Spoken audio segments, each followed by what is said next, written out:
આપણે રોજ ઘડિયાળ તો જોઈએ જ છીએ, બરાબર ને?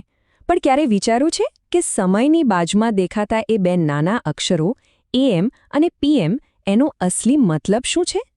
જુઓ, આ ખાલી અક્ષરો નથી, એમની પાછળ તો આખો ઇતિહાસ છુપાયેલો છે. તો ચાલો ને આજે આ જ રહસ્ય પરથી પડદો ઉઠાવીએ. વિચારવા જેવી વાત છે, નહીં? AM અને PM આ શબ્દો આપણા જીવનનો એટલો સામાન્ય હિસ્સો બની ગયા છે કે આપણે એના વિશે વિચારતા પણ નથી. પણ ખરેખર એનો મતલબ શું થાય છે અને આ શબ્દો આવ્યા ક્યાંથી? ચાલો આપણે સાથે મળીને આ સવાલોના જવાબ શોધીએ.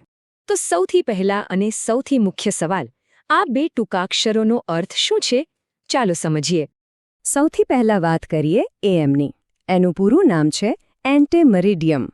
હવે આ કોઈ અંગ્રેજી શબ્દ નથી, પણ લેટિન ભાષામાંથી આવેલો છે અને એનો એકદમ સીધો સાદો અર્થ થાય છે બપોર પહેલા. એટલે કે AM એટલે મધ્યરાત્રિના 12 વાગ્યાથી લઈને બપોરના 12 વાગ્યા સુધીનો સમય. આપણા દિવસનો જે પહેલો હિસ્સો છે એ આખો AMમાં આવે. ઓકે, તો હવે વારો છે PMનો. એનું પૂરું નામ છે પોસ્ટ મેરિડિયમ. હવે જુઓ, એન્ટેનો મતલબ હતો પહેલા, તો પોસ્ટનો મતલબ થાય છે પછી. એકદમ સીધું ગણિત છે. તો પોસ્ટ મેરિડિયમ એટલે બપોર પછી. છે ને એકદમ સહેલું? અને આ સમયગાળો બપોરના 12 વાગ્યાથી શરૂ થઈને છેક મધ્યરાત્રિના 12 વાગ્યા સુધી ચાલે છે. બસ આ રીતે AM અને PM મળીને આપણા 24 કલાક પૂરા કરે છે. તો ચાલો એકદમ ફટાફટ આને યાદ કરી લઈએ.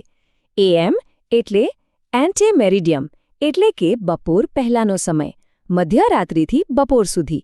અને PM એટલે પોસ્ટ મેરિડિયમ એટલે કે બપોર પછીનો સમય, બપોરથી મધ્યરાત્રિ સુધી. બસ આટલું જ છે.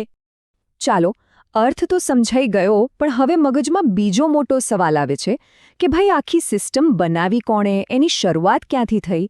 એ જાણવા માટે તો આપણે સમયમાં થોડું પાછળ જવું પડશે.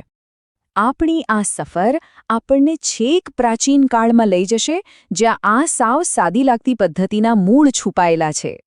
જી હા, આ બધાની શરૂઆત થઈ હતી પ્રાચીન રોમમાં. રોમનોએ દિવસને માપવાની એક એવી રીત શોધી હતી જે સંપૂર્ણપણે કુદરત પર આધારિત હતી. આ આખી સિસ્ટમનો જે પાયો છે એ છે એક જ શબ્દ, મેરિડિયમ. આ એક લેટિન શબ્દ છે જેનો અર્થ થાય છે મધ્યાહન, એટલે કે બપોરનો એ સમય જ્યારે સૂર્ય આકાશમાં બરાબર માથા પર એના સૌથી ઊંચા સ્થાને હોય. એ સમયના રોમનોએ કોઈ મોટી ટેકનોલોજી નહોતી વાપરી. એમણે તો બસ કુદરતને જ જોઈ. એમણે શું કર્યું? દિવસને સૂરજની પોઝિશનના આધારે 2 જ ભાગમાં વહેંચી દીધો.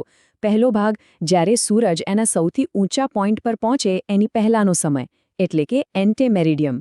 અને બીજો ભાગ જ્યારે સૂરજ એ પોઈન્ટ ક્રોસ કરે લે એ પછીનો સમય, એટલે કે પોસ્ટ મેરિડિયમ. કેટલું સિમ્પલ અને બ્રિલિયન્ટ લોજિક હતું, નહીં? તો સવાલ એ છે કે હજારો વર્ષ જૂની આ પદ્ધતિ આજે આપણી સ્માર્ટવોચ અને મોબાઈલ સુધી પહોંચી કઈ રીતે? ચાલો જોઈએ. થયું એવું કે જેમ જેમ રોમન સામ્રાજ્યનો વિસ્તાર વધતો ગયો, એમ સમય માપવાની આ સરળ અને અસરકારક રીત પણ દુનિયાભરમાં ફેલાતી ગઈ. અને સદીઓ વીત્યા પછી આજે એક ગ્લોબલ સ્ટેન્ડર્ડ બની ગઈ છે. તો હવે પછી જ્યારે પણ ઘડિયાળમાં સમય જોશો ત્યારે એક ક્ષણ માટે અટકજો અને યાદ કરજો કે આ AM અને PM ખાલી સમય બતાવતા અક્ષરો નથી, એ તો હજારો વર્ષ જૂના ઇતિહાસનો જીવંત પુરાવો છે, જે સીધો પ્રાચીન રોમથી આપણા હાથ સુધી પહોંચ્યો છે. ખરેખર આ વાત જ કેટલી અદ્ભુત છે.